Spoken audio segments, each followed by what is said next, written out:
الحمدللہ رب العالمین۔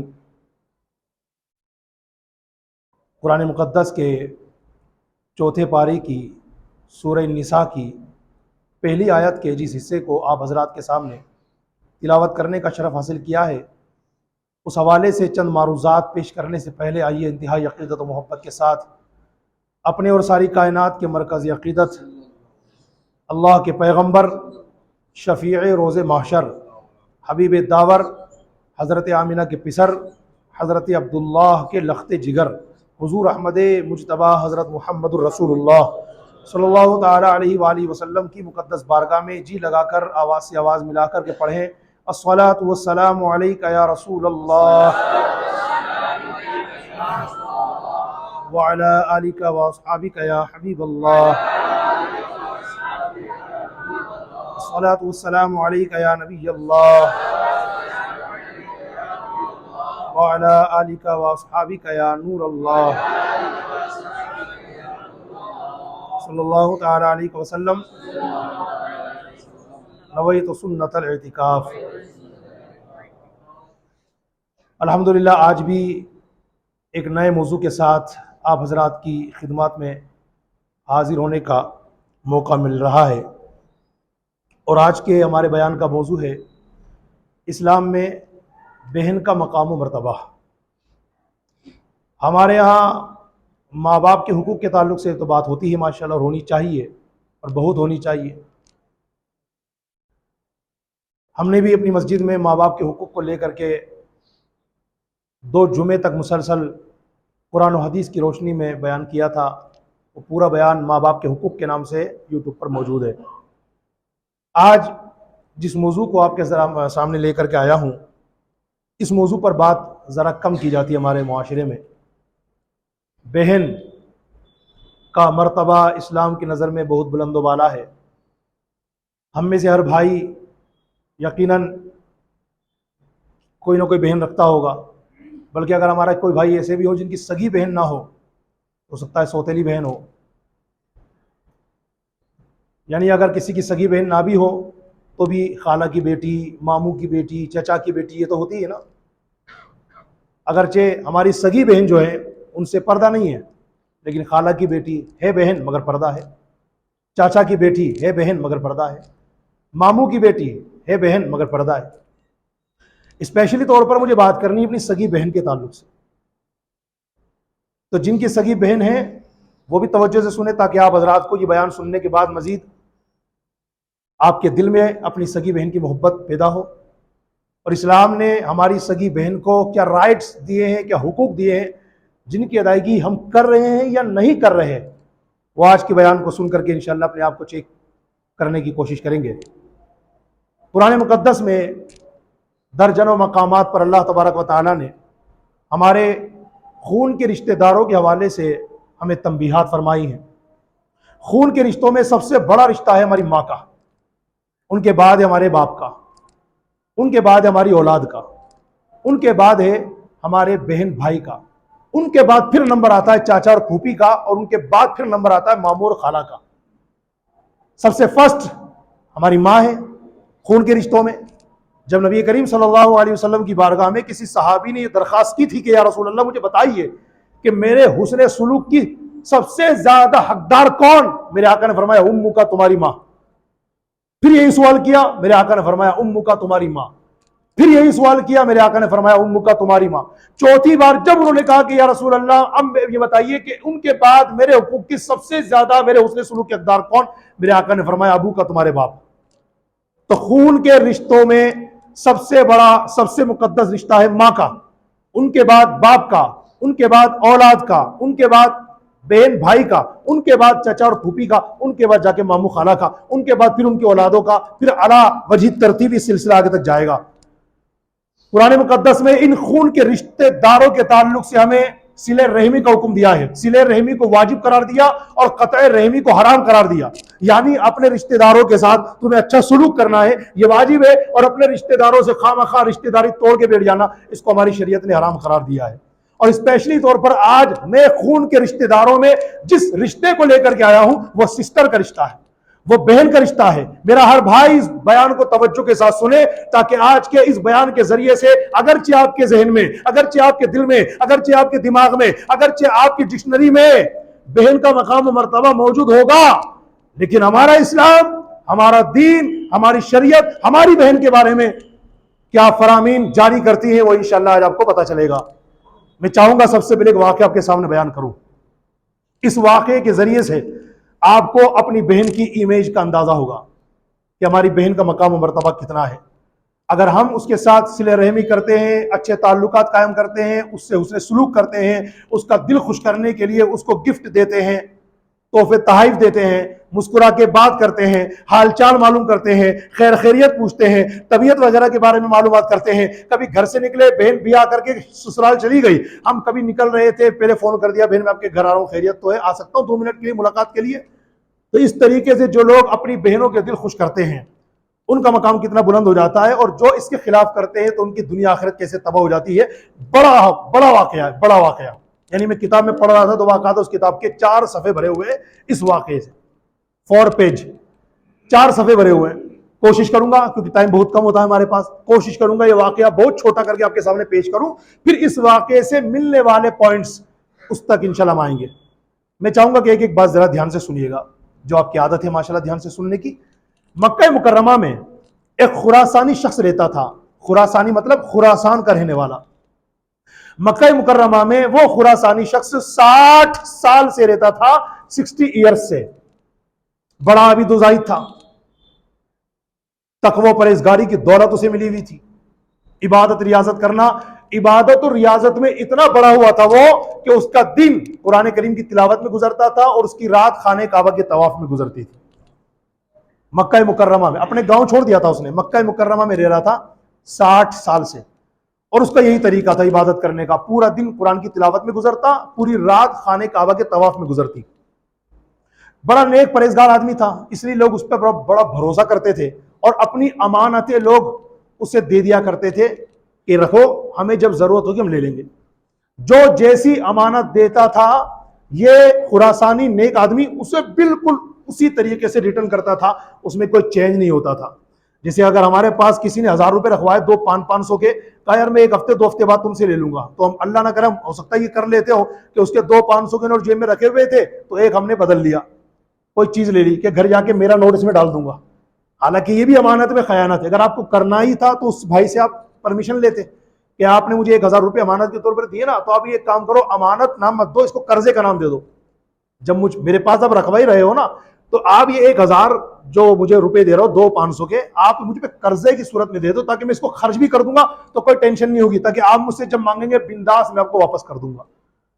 اگر امانت سمجھ کے آپ نے لیے تو پھر امانت داری دکھانی پڑے گی، اس نوٹ کو آپ چینج نہیں کر سکتے۔ یا کسی نے آپ کو 500 کے کھلے دیے 100 روپے کے نوٹ کہ اس کو رکھو میں بعد میں لے لوں گا، اب امانت ہے۔ اب کوئی ہمارے پاس بندہ آیا ہے 500 کے کھلے ہیں کیا؟ آپ نے کہا نہیں ہے، نہیں ہے، وہ آپ نے 500 روپے اس کو کھلے دے دیے اور وہ لے لی، یہ امانت میں خیانت ہے۔ یہ بہت بڑا چیپٹر ہے، کبھی اس پہ بات کریں گے تو تفصیل سے کریں گے قرآن حدیث کی روشنی میں۔ قرآن و حدیث میں باقاعدہ امانتوں کا ذکر موجود ہے، اور امانت کی پاسداری کرنا ہر مسلمان پر کس اینگل سے واجب کیا گیا ہے وہ کبھی بات آئے گی تو بتاؤں گا۔ خیر، خراسانی شخص یہ جو 60 سال سے مکہ مکرمہ میں رہ رہا تھا، بڑا نیک پرہیزگار تھا، دن قرآن کی تلاوت میں گزرتا تھا اور رات خانہ کعبہ کے طواف میں گزرتی تھی۔ اس کی نیک پرہیزگاری کی وجہ سے لوگ اس پر توکل بھروسہ کرتے تھے اور اپنی امانت اس کو دے دیا کرتے تھے، اور جو جیسی امانت دیتا یہ ریٹرن بغیر کچھ چینج کیے ہوئے ویسے دیتا تھا۔ بڑا نیک پرہیزگار تھا۔ اس کا ایک دوست تھا، نیک آدمی تھا، وہ نیک آدمی اس کا دوست تھا۔ تو وہ نیک آدمی ایک بار سفر پر نکلنے لگا تو اس کے پاس 10,000 دینار تھے۔ دینار کا مطلب سونے کا سکہ، 10,000 دینار تھے۔ تو وہ نیک آدمی اپنے اس خراسانی دوست کے پاس آیا، اس پرہیزگار کے پاس، السلام علیکم حاجی صاحب، میں جا رہا ہوں سفر پہ، یہ میرے پاس 10,000 دینار ہیں، میں آپ کے پاس رکھوانا چاہتا ہوں، اس کو امانت کے طور پر رکھ لیجئے۔ بولا بالکل کوئی دقت نہیں ہے۔ خراسانی نے اپنی عادت کے مطابق وہ 10,000 دینار رکھ لیے، اور یہ نیک آدمی سفر پہ چلا گیا۔ سفر سے جب مہینوں کے بعد ریٹرن آیا اپنے اس مکہ المکرمہ میں، تو اسے یہ غمگین خبر ملی کہ خراسانی کا انتقال ہو گیا۔ جس نے 60 سال مکہ میں گزارے، پورا دن قرآن کی تلاوت میں، پوری رات خانہ کعبہ کے طواف میں گزاری، وہ خراسانی انتقال کر گیا۔ انا للہ و انا الیہ راجعون۔ اسے بھی غم ہوا اس نیک آدمی کو، لیکن اب اسے چنتا ستائی جا رہی تھی میری امانت کا کیا ہوا، جو میں امانت خراسانی کے پاس رکھوا کر گیا تھا 10,000 دینار، وہ کہاں ہے؟ یہ نیک آدمی اس مرحوم خراسانی کے گھر والوں کے پاس پہنچا، سلام دعا کے بعد تعزیت کی، مغفرت کی دعا کی خراسانی کے لیے، اور کہا کہ میں نے اپنے دوست کو 10,000 دینار دیے تھے، تو آپ کے پاس ہو تو مجھے لوٹا دیجیے، میرے ہو۔ تو گھر والوں نے منع کر دیا کہ ہمارے پاس تو ایسی کوئی انفارمیشن نہیں ہے، ہمارے خراسانی مرحوم نے بھی کوئی ایسی بات نہیں بتائی۔ ابھی بیچارہ اور پریشان ہو گیا، پلٹ کر کے یہ نیک آدمی مکہ المکرمہ کے علماء کرام کے پاس آیا مسئلہ معلوم کرنے کے لیے کہ حضرت جو خراسانی نیک آدمی کا انتقال ہوا ہے نا، میرا دوست تھا، جگری دوست تھا، اور 10,000 دینار اس کے پاس رکھوا رکھے تھے، اس کا تو انتقال ہو گیا۔ گھر والے کہہ رہے ہیں کہ ہمیں معلوم ہے، اب آپ بتائیے مجھے وہ 10,000 دینار کہاں سے ملے؟ علماء کرام کا جواب سنیے۔ علماء کرام نے فرمایا، وہ چونکہ بڑا نیک پرہیزگار تھا، دن قرآن کی تلاوت میں، رات خانے کعبہ کے طواف میں، جس کی 60 سال تک گزری، مکہ شریف میں 60 سال رہا، کبھی باہر نہیں گیا، اتنا نیک پرہیزگار انسان، ہمیں پوری امید ہے وہ جنتی ہوگا۔ کیا ہوگا؟ جنتی ہوگا۔ تو اے نیک آدمی، تم ایک کام کرو، آج آدھی رات گزرنے کے بعد تم زمزم شریف کے کنویں پہ جانا، اور زمزم شریف کے کنویں کے اندر جھانک کر آواز لگانا اس خراسانی کو۔ کیوں؟ اس لیے کہ وہ جنتی ہے، اور جنتیوں کی روحیں جو ہوتی ہیں نا، وہ زمزم شریف کے کنویں میں ہوتی ہیں۔ جنتیوں کی جو روحیں ہوتی ہیں وہ زمزم شریف کے کنویں میں ہوتی ہیں۔ تو تم ایک کام کرنا، آج آدھی رات گزرنے کے بعد زمزم شریف کے کنویں میں جانا۔ ہمارا پورا بھروسہ یہ ہے کہ چونکہ اتنا نیک پرہیزگار تھا تو وہ ظاہر سی بات ہے جنتی ہے، اور جنتیوں کی روحوں کو اللہ زمزم کے کنویں میں رکھتا ہے۔ تو تم چلے جانا زمزم کے کنویں پر آدھی رات گزرنے کے بعد، اور وہاں آواز دینا، اس سے پوچھ لینا امانت کہاں ہے، تو جواب آ جائے گا خراسانی کا کہ ٹھیک ہے۔ یہ نیک آدمی آدھی رات گزرنے کے بعد زمزم شریف کے کنویں پر گیا، اور کنویں پر جانے کے بعد آواز لگائی خراسانی کو کہ بھائی میری امانت کہاں ہے؟ نو ریپلائی، کوئی جواب ہی نہیں آیا۔ دوسرا دن آیا، آدھی رات گزری، پھر یہ نیک آدمی زمزم کے کنویں پہ گیا، آواز لگائی خراسانی کو میری امانت کہاں ہے؟ کوئی جواب نہیں آیا۔ تیسرا دن آیا، آدھی رات گزرنے کے بعد پھر یہ نیک آدمی زمزم کے کنویں پہ پہنچا اور خراسانی کو آواز لگائی، کوئی جواب نہیں آیا۔ اب بڑا پریشان، پلٹ کر کے پھر یہ علماء کرام کی بارگاہ میں آیا، ان سے رابطہ کیا کہ حضرت آپ نے مجھ سے فرمایا تھا کہ میں جاؤں زمزم کے کنویں پر خراسانی کو آواز لگاؤں، چونکہ جنتی تھا تو ریپلائی آئے گا، کوئی ریپلائی نہیں آیا۔ 3 دن ہو گئے، 3 دن راتیں برابر میں گیا ہوں اور کوئی جواب نہیں آ رہا۔ سارے علماء کرام نے انا للہ و انا الیہ راجعون پڑھا، اور غمگین لب و لہجے میں بات کرتے ہوئے کہا کہ ہمیں ایسا لگ رہا ہے کہ وہ دوزخی ہے، جنتی ہوتا تو اس کی روح اس میں ہوتی، وہ دوزخی ہے۔ اب تمہیں ایک کام کرنا پڑے گا، تم یمن چلے جاؤ۔ کہاں چلے جاؤ؟ یمن میں۔ یمن میں کنواں ہے، اس کا نام ہے برہوت، اور جتنے جہنمی لوگ انتقال کرتے ہیں اللہ پاک ان کی روحوں کو یمن کی کنویں برہوت میں رکھتا ہے، اور برہوت یہ جہنم کے منہ پر ہے۔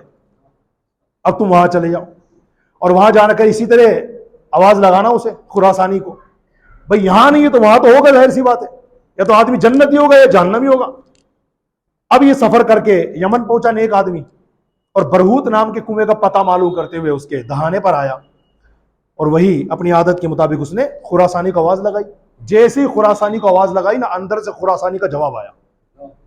یہ بڑا پریشان نیک آدمی، اور اپنی امانت کے بارے میں پوچھنے سے پہلے اس کے نتیجے اور رزلٹ کے بارے میں پوچھنے لگا کہ تم تو ایسے نیک پرہیزگار تھے، مکہ مکرمہ میں 60 سال رہے، دن قرآن کی تلاوت میں گزرا، رات کعبے کے طواف میں گزری، میں تو زمزم کے کنویں پر گیا تھا دیکھنے کے لیے، تم وہاں نہیں ملے، ٹینشن بڑھتی چلی گئی، اور اب تم برہوت نام کے جہنمی کنویں کے اندر ہو، کیا بات ہے؟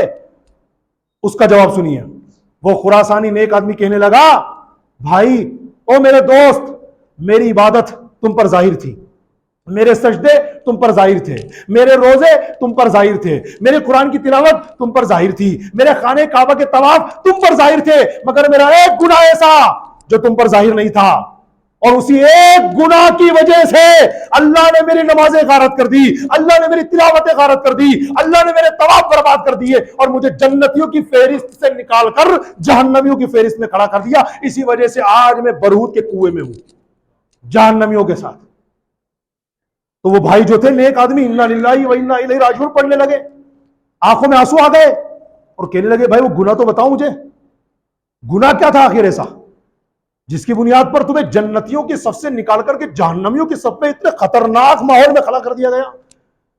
اے مسجد سرائے والان میں نماز جمعہ کے لیے تشریف لانے والے میرے مسلمان بھائیوں، اس خراسانی کا گناہ صرف ایک گناہ تھا، وہ گناہ سنیے، جس ایک گناہ نے اس کی نمازوں کو، روزوں کو، تلاوتوں کو، طواف کو سب برباد کر دیا۔ حالانکہ کس اسٹیٹس کا وہ آدمی تھا؟ 60 سال مکے میں رہا. مکے شریف کی ایک نیکی کے بارے میں پتا آپ کو؟ ایک نیکی 1,00,000 نیکیوں کے برابر. وہاں جا کر اب ایک بار سبحان اللہ کہیے، 1,00,000 بار سبحان اللہ کہنے کا ثواب ملے گا. رمضان کے علاوہ کی بات ہے، رمضان بھی ہو، مکہ شریف بھی ہو، پھر آپ سبحان اللہ کہیں اور ملٹی پلائی ہو جائے گا، بہت آگے ثواب پہنچ جائے گا، جس کے لیے کیلکولیٹر بھی فیل ہو جائے گا. لیکن آپ دیکھیے نارملی وہاں ایک نیکی 1,00,000 نیکی کے برابر، اور اس خراسانی نے 60 سال تک مکے میں رہ کر کے دن میں قرآن پورا کیا اور رات میں طواف. دن قرآن کریم میں ختم کرتا تھا اور رات طواف میں ختم کرتا تھا. اب اس کا جواب سنیے، کہتا تھا اللہ نے ساری نیکیاں برباد کر دی یار، جنتیوں کی فہرست سے نکال کر کے جہنمیوں کی فہرست میں کھڑا کر دیا. یعنی میری جگہ تھی زمزم کے کنویں میں برہوت کے کنویں میں پہنچ گیا. مکہ میں نہ جا سکا، مکہ میں 60 سال رہا اور مرنے کے بعد بھی میری جگہ وہ تھی زمزم کے کنویں میں، مگر نہیں، مجھے اللہ نے وہاں سے نکال کر کے یہاں برہوت نام کے کنویں میں کھڑا کر دیا، جہنمیوں کے بیچ میں، جو کہ جہنم کے منہ پر بنا ہوا ہے. کیا کروں؟ گناہ تو بتاؤ، گناہ کیا ہے؟ کہا میرا گناہ یہ ہے، میری ایک معذور بہن تھی، میں نے پوری زندگی گزاری مگر کبھی بھی اپنی بہن کے بارے میں کوئی حال چال معلوم نہیں کی. یوں سمجھو کہ میں نے اپنی بہن سے قطع تعلق کر لیا تھا، میں نے اپنی سسٹر سے بات چیت بند کر دی تھی. میں اپنی بہن سے ملنا تو بہت دور کی بات، کسی سے اس کے بارے میں کبھی انفارم بھی نہیں لیتا، انفارمیشن کہ بھائی میری بہن کیسی ہے، کیا کر رہی ہے، کیا کھا رہی ہے، کیا پی رہی ہے. جب میرا انتقال ہو گیا، خدائے بزرگ و برتر کی بارگاہ میں میری حاضری ہوئی، اللہ تبارک و تعالیٰ نے بہت ناراضگی کا اظہار مجھ پہ فرمایا اور فرمایا بڑی نمازیں پڑھی ہیں تو نے، بڑے روزے رکھے ہیں تو نے، بڑی تلاوتیں کی ہیں تو نے، بڑے طواف کیے ہیں تو نے، تیری ایک بہن تھی معذور، وہ فاقے پہ فاقے برداشت کرتی رہی اور تو پیٹ بھر بھر کے کھانا کھاتا رہا. وہ پیاسی رہی اور تو خوب پیتا رہا. وہ فاقوں پر فاقے برداشت کرتی رہی اور تو کہے لگاتا رہا. یہ اللہ کا جواب آیا. پھر اللہ تبارک و تعالیٰ نے فرشتوں سے فرمایا فرشتوں اسے برہوت نام کے کنویں میں پہنچا دو. جناب ملک الموت علیہ السلام تشریف لائے اور مجھے پکڑا اور برہوت کے کنویں میں پہنچا دیا. اب بھی میں یہی ہوں جہنمیوں کے بیچ میں اور سخت سے سخت عذاب میں گرفتار ہوں. میرے بھائی میری گزارش ہے آپ سے، اب جاؤ اور میری بہن کہاں ہوگی اس وقت اس کا پتہ معلوم کرو اور اس کے پاس جا کر کے میری مغفرت کی دعا کرواؤ. اور میں نے زندگی میں جو اس کے حقوق پامال کیے، اس کی خبر گیری نہ کی، اس سے قطع تعلق کر لیا، اس سے حسن سلوک نہ کیا، وہ میری بہن مجھ سے بہت ناراض ہوگی. جاؤ اور جانے کے بعد اس سے میرے بارے میں بتاؤ اور اللہ کا عذاب جو مجھ پہ نازل ہو گیا ہے اس کو انفارم دو اور اس سے میرے لیے معافی کی بھیک مانگ لو. اگر وہ مجھے معاف کر دے گی تو اللہ بھی مجھے معاف کر دے گا. اس نیک آدمی نے کہا ٹھیک ہے میں آپ کا یہ کام کر دوں گا، میری امانت کہاں ہے؟ تو اس خراسانی کا جواب آیا میں جس گھر میں رہتا تھا نا مکہ شریف میں، تو میرے گھر کے اس کونے کے اندر زمین کے اندر دفن کی ہوئی تمہاری امانت، جاؤ نکال لو. یہ نیک آدمی مکہ المکرمہ آیا اور یہ خراسانی جس گھر میں رہتا تھا اس گھر میں گیا اور جو کونا اس نے بتایا تھا اس کونے پر پہنچا. اس کو جب جگہ کھودی تو وہاں پر اس کی امانت 10,000 دینار مل گئے. اب اس کا یہ کام تو ہو گیا، اب اس کی نصیحت پر عمل کرنا تھا، اس کی بہن سے ملنا تھا. چنانچہ مکہ شریف سے نکلا اور جو اس کا گاؤں تھا وہاں پہنچا اور پتہ معلوم کرتے کرتے کرتے کرتے کرتے اس خراسانی مرحوم کی بہن کے پاس پہنچا اور ساری بات جا کر کے بتائی. جب اس بہن نے اپنے بھائی کا یہ انجام سنا تو دھاڑے مار مار کے رونے لگی. آخر میں اس نیک آدمی نے کہا بہن اب دیکھو جو ہو گیا وہ ہو گیا، اب میری گزارش ہے اب اس کو معاف کر دو اور اللہ کی بارگاہ میں اس کے لیے مغفرت کی دعا کر دو، اللہ اسے معاف کر دے گا. تو اس نے اپنی ضروریات کی شکایت کی، میں محتاج ہوں وغیرہ وغیرہ. تو اس نیک آدمی نے اس 10,000 دینار میں سے اس کی مدد کی اور ضرورتوں کو پورا کیا. اب اس بہن نے اللہ کی بارگاہ میں ہاتھ اٹھائے اور روتے روتے اللہ کی بارگاہ میں عرض کیا میرے مالک میں اپنے بھائی کو معاف کرتی ہوں، اپنے بندے کو تو بھی معاف کر دے، میں اس سے خوش ہو جاتی ہوں، تو بھی اس سے خوش ہو جا، میں اپنے حقوق معاف کرتی ہوں، میرے مولا تو اس کو معاف فرما دے. ہو گیا کام. اب یہ نیک آدمی پلٹ کر کے مکے میں آ گیا. 1-2 دن گزرے، اس کے دل میں خیال آیا کہ یار اب میرے خراسانی دوست کی بہن نے معاف تو کر دیا، اب مجھے پھر زمزم کے کنویں پہ جانا چاہیے، کیونکہ وہ اپنے بہن کے ساتھ حسن سلوک نہ کرنے کی وجہ سے جہنمی ہوا تھا نا. تو بہن نے تو خوش ہو کر کے معاف کر دیا، اللہ کی بارگاہ میں درخواست کر دی. اب مجھے چاہیے کہ میں زمزم کے کنویں پہ جاؤں، آواز لگاؤں. یہاں اس کی روائی کی نہیں آئی کیونکہ وہ تو جنتی ہونا چاہیے. چنانچہ یہ کہتا ہے نیک آدمی آدھی رات گزرنے کے بعد میں زمزم کے کنویں پہ گیا اور اسے آواز دی، اس خراسانی دوست کو. جب اسے آواز دی نا تو اس کی آواز آئی. اس کا جواب آیا اندر سے اور کہا جزاک اللہ خیرا، اے میرے دوست اللہ پاک تمہیں اچھی جزا عطا فرمائے، تمہاری محنت کے صدقے میں بہن سے تمہاری ملاقات ہو گئی اور بہن نے خوش ہو کر مجھے معاف کر دیا، اللہ کی بارگاہ میں مغفرت کی دعا کر دی، میری بہن کا ہاتھ اٹھنا تھا، اللہ پاک مجھ سے راضی ہو گیا، میرے سارے گناہوں کو معاف کر دیا اور مجھے جہنمیوں کی فہرست سے نکال کر اللہ نے جنتیوں کی فہرست میں جمع کر دیا، اور اب میں زمزم شریف کے کنویں میں بڑے چین اور آرام سے ہوں۔ آپ حضرات نے واقعہ سنا، کتاب میں تو 4 صفحوں پر تھا، کوشش کی اس کو شارٹ کرنے کی، پھر بھی 10 منٹ تک واقعہ لے گیا۔ پیارے اسلامی بھائیوں، اس واقعے سے کیا سیکھنے کو ملا؟ آپ اسی سے اندازہ لگائیے بہن کا مقام و مرتبہ کتنا بلند و بالا ہے۔ ہمارے پاس اس خراسانی جیسی عبادت ہے؟ مجھے نہ بتائیے، اپنے آپ کو بتائیے، کیا آپ نے اتنا قرآن پڑھا ہے جتنا خراسانی نے پڑھا؟ بتایا میں نے 60 سال تک مکے میں رہا، 60 سال۔ ایک تو مکہ میں رہنے کی نیکی، ہر نیکی 1 لاکھ نیکی کے برابر۔ ہم میں سے کون ہے جو مکہ میں رہ رہا ہے؟ ہم تو جے پور میں رہ رہے ہیں۔ ایک تو نیکی، 60 سال مکہ میں رہا، پھر دن قرآن پاک میں پورا کرتا، رات کعبے کا طواف کرتے کرتے پورا کرتا۔ کتنی بڑی نیکیاں اور کتنی ساری نیکی جمع ہے۔ پتا چلا ہماری نیکیاں اس کی نیکیوں کے برابر تو ہو ہی نہیں سکتی، لیکن اس کی اتنی ساری نیکیاں اسے جہنم سے بچا نہ پائیں، اتنی ساری نیکیاں اللہ کی ناراضی سے بچا نہیں پائیں، اتنی ساری نیکیاں بربادی سے بچا نہ پائیں۔ ہمارے پاس کیا ہے اور ہمارا اپنی بہنوں کے تعلق سے کیا رویہ ہے؟ پلیز غور کیجیے، میں بھی غور کروں، آپ بھی غور کریں۔ ہمارے اندر ایک بیماری یہ بھی ہے کہ جب اس طرح کا بیان ہوتا ہے نا تو ہم سے مراد سب نہیں، لیکن نہ جانے شیطان کس کس کے پاس آگے گھس جاتا ہے اور پھر وسوسے دیتا ہے نا، میرے پاس بھی آ سکتا ہے، آپ کے پاس بھی آ سکتا ہے، مردود ہے، آزاد ہے نا، کہیں بھی چلا جاتا ہے۔ تو جب اس طرح کی بات ہمارے کانوں میں آتی ہے تو ہمارے ذہن میں پپو بھائی کا نام آتا ہے، گڈو بھائی کا نام آتا ہے، کلو بھائی کا نام آتا ہے، بلو بھائی کا نام آتا ہے۔ یہ نام ہمارے ذہن میں آتے ہیں، کیوں؟ بیان ہو رہا ہے ہمارے لیے، ہونا ہی چاہیے کہ ہم اپنے لیے بیان سنیں کہ میری بہن کے تعلق سے کیا رویہ ہے، مگر جیسے ہی بیان ہوتا ہے تو ہمارا ذہن اس بھائی کی طرف جاتا ہے، ہاں اس نے بگاڑ کے رکھی ہے، پتہ نہیں بھی مسجد میں آیا کہ نہیں آیا، وہ بھی سنے یار۔ بھائی صاحب، ان کے لیے بعد میں، پہلے امام صاحب اپنے لیے بیان کر رہے ہیں اور پھر آپ کے لیے بیان کر رہے ہیں۔ آپ اس بیان کو صرف اپنے لیے کیچ کیجئے کہ میرا اس پر عمل ہو رہا ہے کہ نہیں، ورنہ میری نمازیں مجھے بچا نہیں پائیں گی، میرے سجدے مجھے بچا نہیں پائیں گے، میری قرآن کی تلاوت مجھے بچا نہیں پائے گی، یہ جو صبح سے شام تک سبحان اللہ سبحان اللہ سبحان اللہ پڑھتا رہتا ہوں نا، یہ تسبیح مجھے بچا نہیں پائے گی اگر میں نے اپنی بہن کے ساتھ غلط رویہ اختیار کیا۔ بہن کے تعلق سے آج ہمارے معاشرے کی سچویشن یہ ہے، بہن فاقے پہ فاقے برداشت کر رہی ہے اور بھائی صاحب ہوٹل کے کھانے کھا رہے ہیں۔ بہن غریبی کی وجہ سے کبھی اس سے قرضہ مانگنے کی ضرورت پڑ رہی ہے، اور بھائی جان اپنے بچوں کی شادی میں پانی کی طرح پیسہ بہانے میں لگے ہوئے۔ اسلام راضی ہوگا ان سے بھائی سے؟ اللہ راضی ہوگا؟ رسول اللہ کا دل خوش ہوگا؟ کوئی مطلب نہیں ہے۔ اپنی بہن کے تعلق سے سیریس ہونے کی ہمیں کوشش کرنی ہوگی۔ بہن کا مقام و مرتبہ بہت بلند و بالا ہے۔ اگر آپ حضرات کے سامنے میں ایگزامپل کے طور پر قرآن پاک کی کچھ آیتیں پڑھوں تو ٹائم تو اگر بہت کم ہے لیکن پھر بھی برکت کے لیے پڑھ دیتا ہوں تاکہ ہمارے قرآن نے کیا کہا، رسول اللہ کی حدیثوں نے کیا کہا، ہمیں مزید سیکھنے کا موقع ملے۔ تو آئیے سب سے پہلے میں آپ حضرات کے سامنے وہ آیت مبارکہ کوٹ کرتا ہوں جو ابھی خطبے کے بعد میں نے پڑھی، قرآن پاک کے چوتھے پارے کی سورہ نساء کی پہلی آیت کا حصہ ہے۔ اللہ پاک ارشاد فرماتا ہے وَاتَّقُوا اللَّهَ الَّذِي تَسَاءَلُونَ بِهِ وَالْأَرْحَامَ، ڈرو اس اللہ سے جس کے نام پر مانگتے ہو، والارحام، اور رشتوں کا لحاظ رکھو، رشتوں کا لحاظ رکھو۔ کوئی رشتہ ایسا ہوگا جسے تم ماں کا نام دیتے ہو، کوئی رشتہ ایسا ہوگا جسے تم باپ کا نام دیتے ہو، کوئی رشتہ ایسا ہوگا جسے تم بیٹا بیٹی کا نام دیتے ہو، کوئی رشتہ ایسا ہوگا جسے تم بھائی کا نام دیتے ہو، کوئی رشتہ ایسا ہوگا جسے تم بہن کا نام دیتے ہو۔ ہر رشتے کے حوالے سے اللہ نے فرمایا رشتوں کا لحاظ رکھو۔ صلہ رحمی واجب ہے، قطع رحمی حرام قرار دے دی گئی، اور اگر ہماری بہن کے ناراض ہونے کی وجہ سے یا بہن سے قطع تعلق کرنے کی وجہ سے اللہ رسول ناراض ہو گئے، سمجھ لو آخرت سے پہلے دنیا بھی تباہ و برباد ہے، ترقی نہیں ہو سکتی۔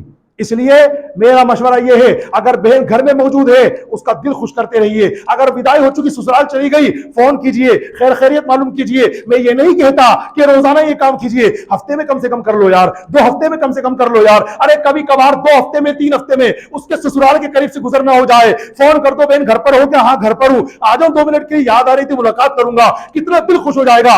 آپ اندازہ لگائیے جب تک ہماری بہن بیاہ کر کے سسرال نہیں گئی تھی، ہمارے گھر میں تھی اور ہماری شادی نہیں ہوئی تھی اس وقت ہمارے کپڑے کون دھوتا تھا؟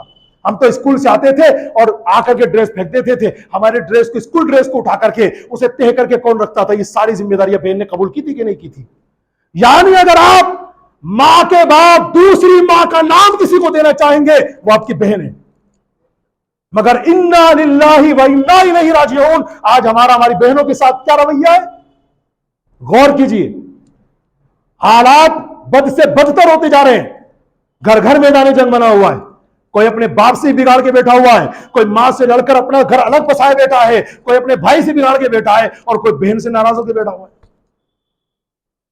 حال یہ ہے فیس بک پر, انسٹاگرام پر, واٹس ایپ کے گروپ کے ذریعے سے اور نہ جانے سوشل میڈیا کے ذریعے کہاں کہاں بندے کی فرینڈ سرکل کی لائن بنی ہوئی ہے کہ میرے اتنے دوست ہیں, میرے اتنے دوست ہیں, میرے اتنے دوست ہیں. اور گھر میں حال کیا ہے؟ ماں سے بھی نہیں بن رہی, باپ سے بھی نہیں بن رہی, بھائی سے الگ بیٹھے ہوئے ہیں, بہن سے تو بنتی نہیں ہے. کیا سمجھاؤں بہن کو یار؟ دو جواب دے دیتی ہے. وہ دے دیتی ہے تو آپ سن لو بھائی, بہن ہی تو ہے آپ کی.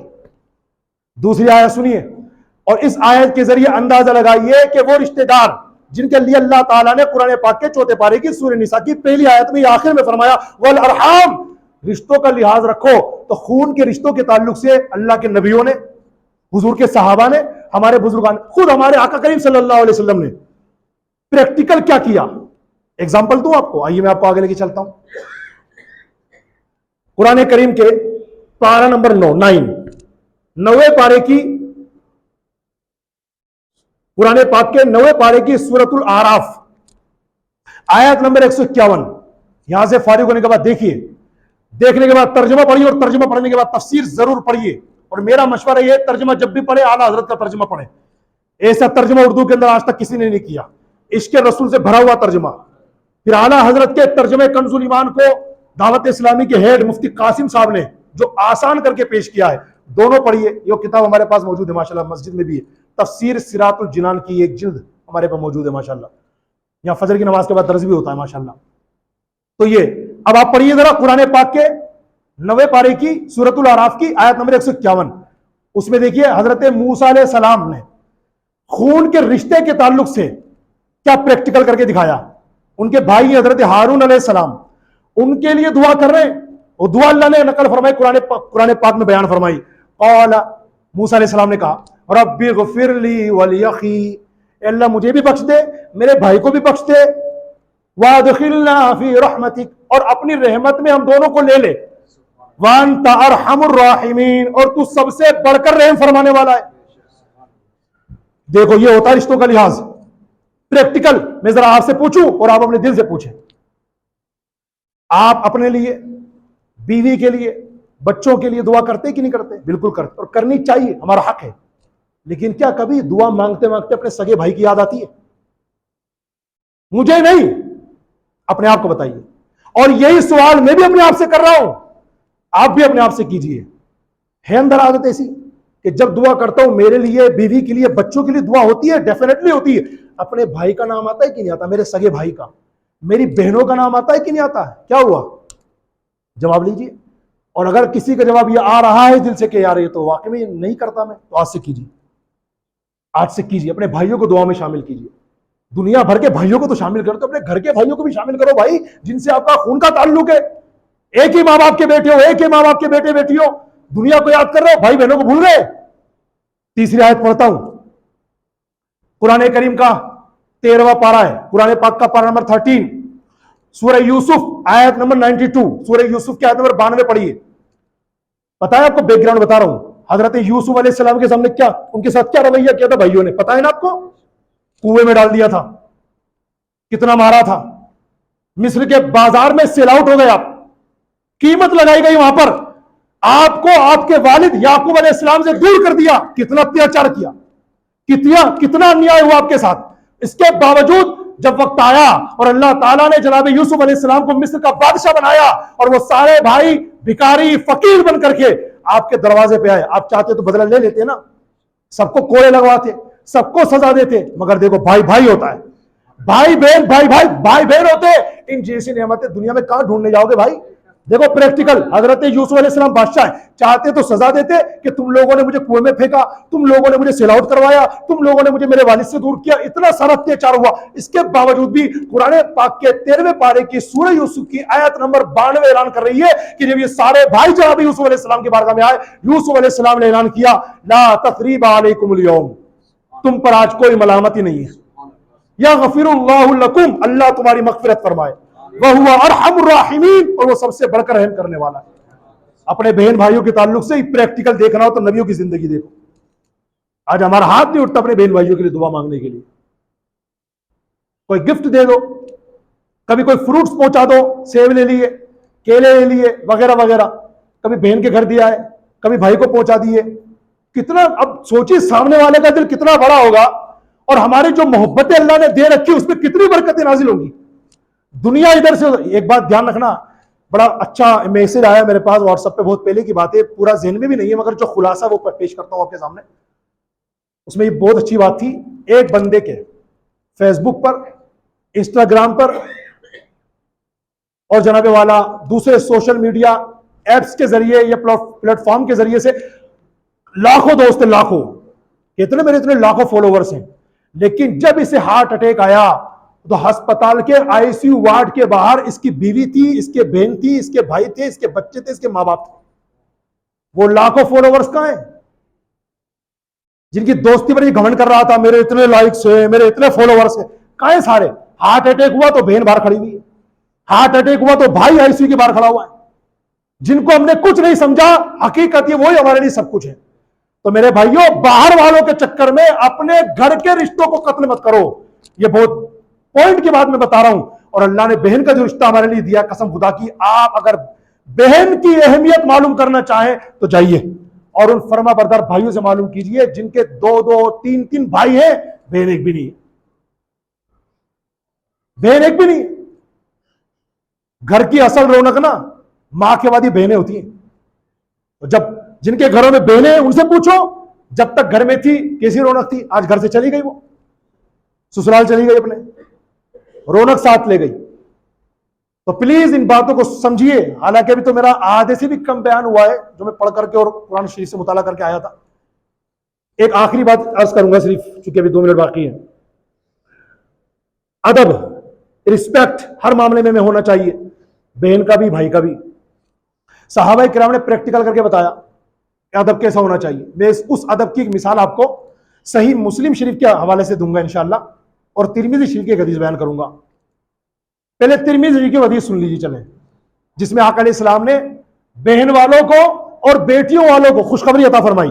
ذرا سنیے، ترمذی شریف کی والیوم نمبر 3 کے اندر یہ حدیث پاک موجود ہے۔ میرے آقا علیہ السلام نے ارشاد فرمایا، جس کی 3 بیٹیاں ہوں یا 3 بہنیں ہوں، جس کی 2 بیٹیاں ہوں یا 2 بہنیں ہوں، اور وہ ان کے ساتھ اچھا سلوک کرے اور ان کے معاملے میں اللہ سے ڈرتا رہے، اللہ پاک اس کے جنت عطا فرمائے گا۔ صحیح مسلم کی حدیث ہے۔ مسند احمد کتاب میں اس حدیث کے بعد اتنا اور لکھا ہوا ہے کہ نبی کریم صلی اللہ علیہ وسلم نے اپنی چاروں انگلیوں کو جوڑ کر اشارہ کر کے فرمایا کہ جس کی 3 بیٹیاں، 3 بہنیں، 2 بیٹیاں یا 2 بہنیں ہوں اور ان کے ساتھ وہ اچھا سلوک کرے اور ان کے معاملے میں اللہ سے ڈرتا رہے تو وہ میرے ساتھ جنت میں اتنے قریب رہے گا جتنی یہ انگلیاں قریب قریب ہیں۔ احترام کیجئے، جو ہو چکا اسے بھول جائیے، دل بڑا رکھیے، ویسے بھی عورت ذات کا دل بہت چھوٹا ہوتا ہے۔ اس لیے میرے آقا علیہ السلام نے ہر باپ کو نصیحت فرماتے ہوئے فرمایا، جب تم کھانے کی کوئی چیز اپنے گھر میں لے کر کے آؤ، تمہاری بیٹیاں بھی ہو بیٹے بھی ہو، شروعات بیٹی سے کرو، بیٹے کو بھی دو مگر بعد میں، بیٹی کو پہلے دو۔ اس لیے ان باتوں کو ہمیں سمجھنا ہوگا۔ اور جو حدیث میں ادب کے حوالے سے آخر میں عرض کر رہا تھا، صحیح مسلم کی وہ سن لیجئے۔ ایک مرتبہ کا واقعہ ہے، آقا دو جہاں صلی اللہ علیہ وسلم صحابہ کرام کے دل میں تشریف فرما تھے۔ میرے آقا نے ایک سوال کیا، صحابہ کرام مجھے بتاؤ وہ کون سا درخت ہے جس کے پتے گرتے نہیں ہیں؟ وہ مومن کے مثل ہے۔ اس کے مثل ہے؟ مومن کے، مومن کی طرح ہے وہ، اس کے پتے نہیں گرتے۔ بتاؤ وہ کون سا درخت ہے جس کے پتے گرتے نہیں ہیں؟ اب سارے صحابہ کرام خاموش، بڑے بڑے صحابہ کرام، حضرت عمر فاروق اعظم جیسے جلیل القدر صحابہ کرام وہ بیٹھے ہوئے، سب خاموش ہیں۔ حضرت عبداللہ بن عمر بچے تھے اس وقت۔ کون ہے حضرت عبداللہ بن عمر؟ حضرت فاروق اعظم کے بیٹے، بچپن کا زمانہ ہے۔ وہ کہتے ہیں کہ مجھے پتا تھا اس کا جواب کیا ہے، وہ کھجور کا درخت ہے۔ کون سا درخت ہے؟ کھجور کا، مگر میں بولا نہیں کیونکہ اتنے بڑے بڑے لوگ بیٹھے ہیں تو میں کیا بولوں۔ خیر، آقا علیہ السلام نے خود اس کا جواب آخر میں دیا، فرمایا وہ کھجور کا درخت ہے۔ اب جب ہم حضور کی بارگاہ سے نکل کے اپنے گھر چلنے لگے تو میرے ابا ساتھ میں تھے، میرے بابا فاروق اعظم ساتھ میں تھے. تو میں نے راستے میں کہا ابا وہ حضور نے جو سوال کیا تھا نا وہ درخت کون سا ہے جس کے پتے گرتے نہیں ہیں، آپ نے جواب نہیں بتایا. مجھے پتا تھا وہ جواب، مجھے پتا تھا ابا وہ کھجور کا درخت ہے، مگر پتا ہے میں کیوں نہیں بولا؟ آپ لوگوں کے ادب کی وجہ سے کہ بڑے بڑے لوگ یہاں بیٹھے ہوئے تو مجھ جیسا بچہ کیوں بولے گا، میں بھی خاموش رہا، حالانکہ مجھے جواب پتا تھا. یہ دیکھو صحابہ کرام نے اپنے بچپن سے امت کو کیسا ادب سکھایا. ہمیں بھی ادب کا معاملہ ہر جگہ کرنا چاہیے. خاص طور سے آج کا میرا ٹاپک رہا اسلام میں بہن کا مقام و مرتبہ. اللہ کرم بہن کے حوالے سے سیریس ہو جائیں، فون کر لے، کبھی کبھی ملنے چلے جائے، اور گھر میں تو مان دے، سمان دے، پیار محبت دیں. یہ ہماری سب سے بڑی کمائی ہے. آخر میں دو ضرور اعلان سماعت فرما لیں. پہلا اعلان انشاءاللہ تبارک و تعالی اس مہینے کی آنے والی 26 تاریخ کو انشاءاللہ 26 نومبر بروز اتوار ظہر بعد سے لے کر رات 11-12 بجے تک انشاءاللہ جے پور کے کربلا میدان میں عظیم الشان سنی اجتماع پاک ہونے جا رہا ہے. آپ حضرات اس پروگرام میں کثیر تعداد میں شرکت فرمائیں. اس میں آنے والے مہمانان گرامی کے ناموں کی لسٹ تو بڑی ہے، لیکن خاص طور سے میں ایک نام ذکر کرنے والا ہوں جن کا میں بہت بڑا فین ہوں، وہ بہت مجھے پسند ہے. حضرت الحمدللہ میری ناقص معلومات کے مطابق سرزمین جے پور میں وہ پہلی بار تشریف لا رہے ہیں. عوام تو عوام، بڑے بڑے علماء ان سے مسائل پوچھتے ہیں اور ہندوستان کو ان پر فخر ہے. اور میری مراد ان سے حضور سراج الفقہا محقق مسائل جدیدہ حضرت علامہ مولانا مفتی محمد نظام الدین صاحب قبلہ رضوی مصباحی مقدس اللہ العالی، جو کہ الجامعۃ الاشرفیہ مبارک پور کے صدر شعبہ افتاء ہیں. میری گزارش ہے اس ہونے والے پروگرام میں کثیر تعداد میں شرکت فرما کر ثواب دارین حاصل کریں. دوسرا اعلان یہ ہے، آپ حضرات نے باہر مسجد کے باہر دیکھا ہوگا ایک بینر لگا ہوا ہے گوٹ کے تعلق سے. دعوت اسلامی نے شاستری نگر بھٹا بستی کے اندر ماشاءاللہ مسجد اور مدرسے کی زمین لینے کا پلان بنایا ہے، جس کا کچھ پیمنٹ ہو چکا ہے، کچھ باقی ہے. تو اسی پیمنٹ کو پورا کرنے کے لیے 17 دسمبر کو انشاءاللہ یہ گوٹ ہونی جا رہی ہے. آپ حضرات میں سے کئی لوگوں نے ٹکٹ لے لیا ہوگا، جنہوں نے نہیں لیا وہ رابطہ فرمائے. 1000 سے لے کر کے 1 لاکھ تک کا ٹکٹ ہے ماشاءاللہ. 1000 2000 5000 11000 21000 50000 1 لاکھ، جس کی جتنی حیثیت ہو. اللہ رسول کا گھر بنے گا، وہاں سجدے ہوں گے اور انشاءاللہ آپ کو خوب ثواب ملے گا. اگر آپ ہاتھوں ہاتھ ٹکٹ لینا چاہیں تو بھی جمعہ کی نماز کے بعد جب نکلیں گے تو باہر انشاءاللہ ہمارے جامعۃ المدینہ کے اساتذہ کرام اسٹال لگائے ہوں گے، آپ ان سے رابطہ فرمائیں. ہمارے اندر اگر کوئی بھائی ایسا ہو جو ٹکٹ نہیں لے رہا مگر ایسی کچھ مدد کرنا چاہتا ہے وہ اللہ رسول کے کام کے لیے، تو وہ بھی انشاءاللہ آپ جمع کرا سکتے ہیں.